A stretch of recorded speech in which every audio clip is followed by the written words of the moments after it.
Hey there, how's it going? davidinark back with you again with another BeamNG Drive tutorial. This one is one that I get asked a lot, and it's the difference between using nodes and the node grabber versus using the world editor to move things around.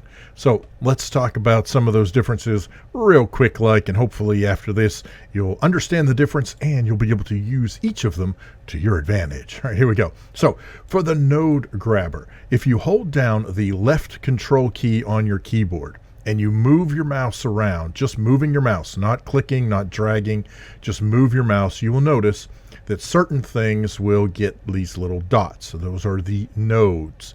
If I hold down, I'm still holding down control. If I click on, or if I point to a particular node, you'll notice that it turns orange.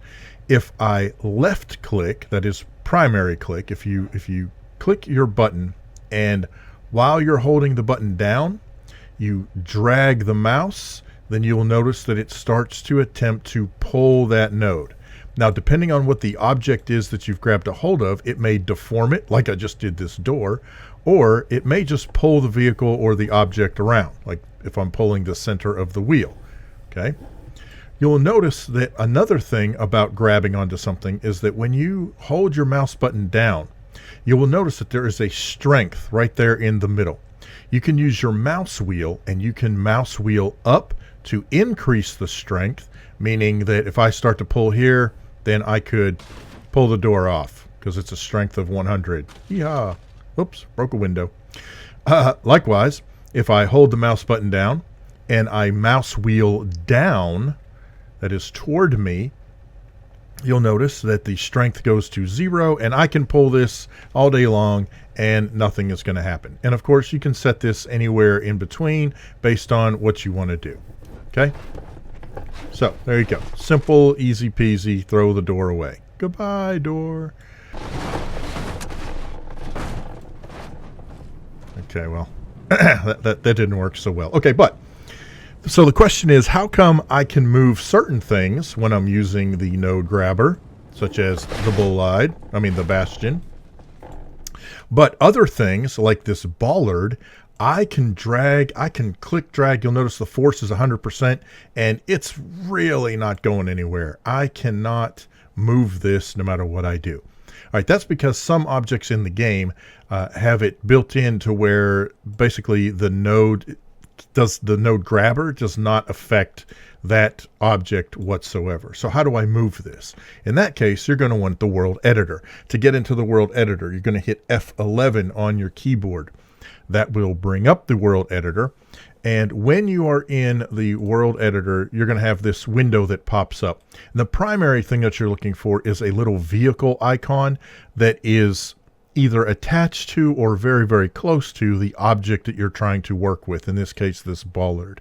You'll notice that when I click on it, I get some information about it, where it's located, what its colors are, etc., etc.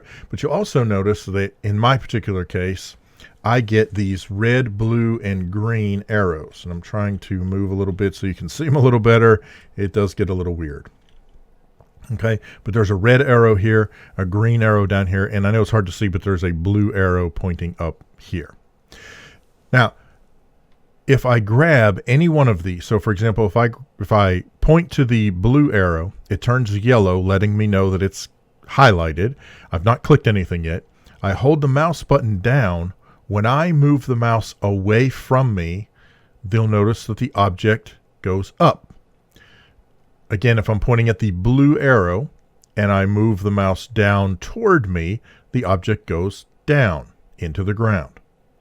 I can do the same thing with the red to move along the x-axis, and I can do green, which is the y-axis. Some of this makes way more sense with different things, but essentially you can move it around. You'll notice that there are also squares in between the various arrows. So for example, if instead of moving this using red and then using green, I want to move the whole thing as one unit or just at one time, I can click on this little square that's in between red and green and notice that I can drag it anywhere I want to, and it's not going to move up and down. It's just moving X and Y along the ground surface. Likewise, I could do the same thing this way, right? So it gets a little weird when you use these vertical ones because life is strange inside the editor, but you get the general gist. For the most part, though, I recommend, especially starting out, that you simply just use each individual arrow to move things around.